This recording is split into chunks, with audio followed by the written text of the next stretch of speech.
very elegant.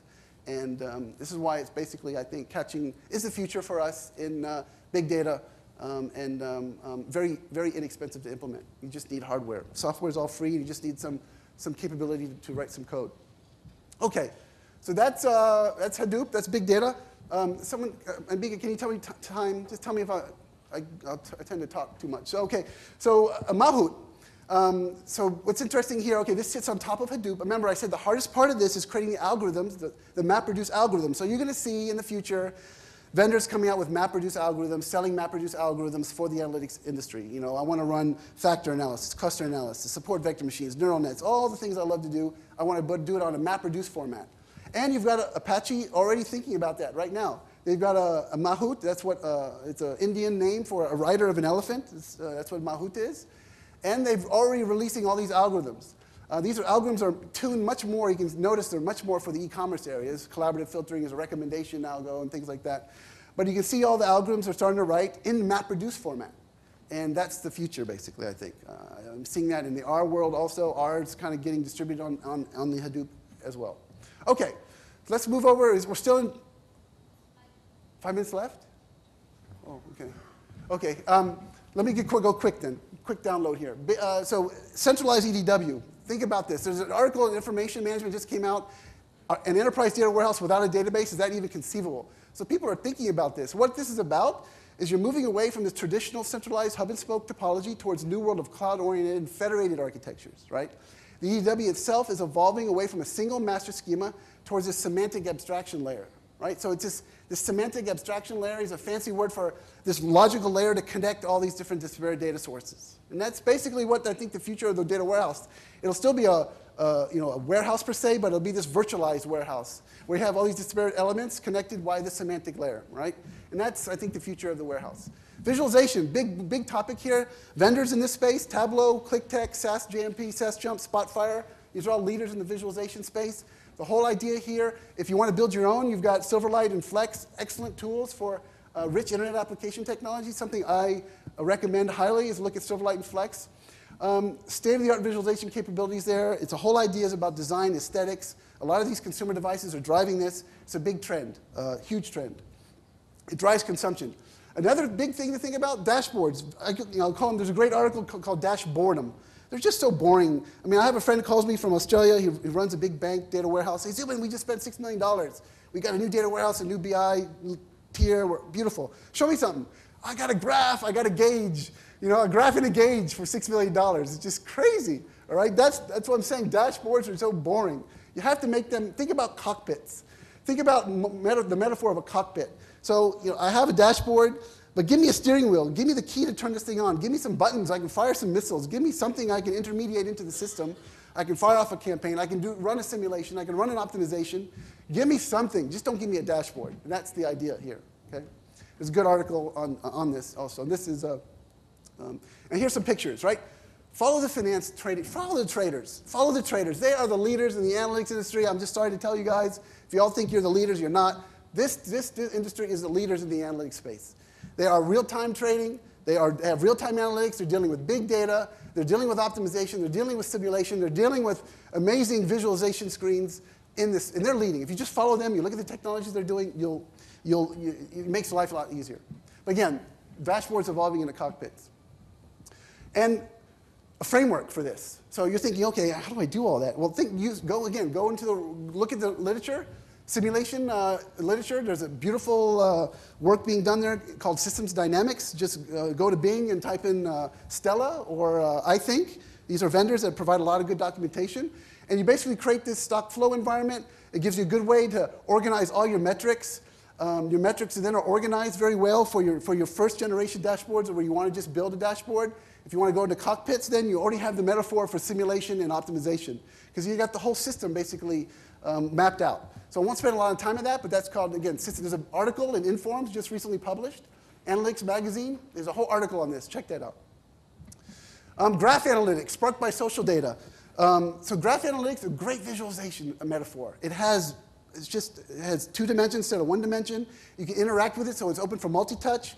It's very open to hierarchy. So basically what we're showing you here, instead of looking at a correlation matrix like that, you look at a correlation network. So now you can kind of see visualization. You can see that these variables are all, there's a factor here. You know, this is another factor over here. You can see relationships between variables, all from the correlation network using graphing capabilities, right? If you don't have the software, there's a great application, open source, NodeXL and XLS. You can do this all in Excel. And then what's beautiful, you've got clusters. You click on, for example, this is a social data set. You click on a cluster and you can see the actual topology for each one of these particular customers. So then you've got these networks of networks, and you've got all this cluster and segmentation and learning about all these networks, these different patterns of networks, how they affect, what does that mean? It's just a very, very powerful metaphor. Pervasive analytics. This is about intelligent systems. This is about building systems that are integrating back into the operational world. So you've got OLTP over here. You look at an IT department, infrastructure, you see two worlds. You see OLTP, you see analytical worlds. Basically, this trend is about the analytical world back propagating into the operation, right? Operational analytics.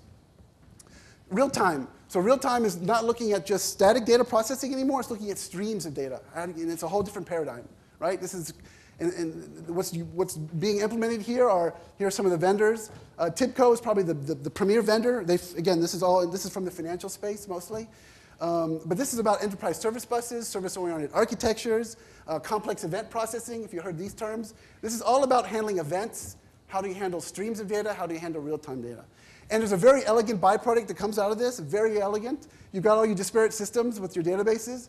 How do you want to integrate them? Basically, you put a little adapter on these things to take each transaction record, just fire it into the cloud, just like Twitter, asynchronous, pub and sub, publish and subscribe. You fire it into the cloud, and you get this cloud metaphor. You've got all these systems publishing in the cloud. Then you can use your complex event processing systems, your ESB, enterprise service bus systems, your analytics on top of these streams to then route these to databases to generate events, to generate emails, to generate algorithmic trading rules, to generate trigger-based emails, which we did at my last job, Intercontinental Hotels, or after you check out of a hotel, we get that event. It goes into the ESB. The agent's listening to that ESB checkout record. The agent takes that transaction record, fires off a process flow that generates an email, boom, and it's tailored and targeted to that particular customer, again, in the CRM space. You've got also sensor fusion. This is nascent. But it's important. Every time you hear smart homes, smart refrigerators, smart, I just saw something in Engadget, a smart t-shirt people sleep in. Basically, all smart means is there's sensors. And sensors mean there's data, event data. And again, that's a huge trend into this stream area.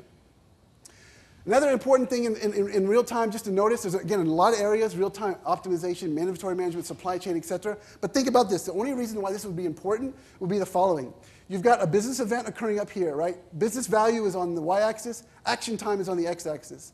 If you have a business event that occurs, right, you've got some latency to capture the data. You've got some latency for the insight to be generated. So you've got analytics latency, right? And then you've got response latency.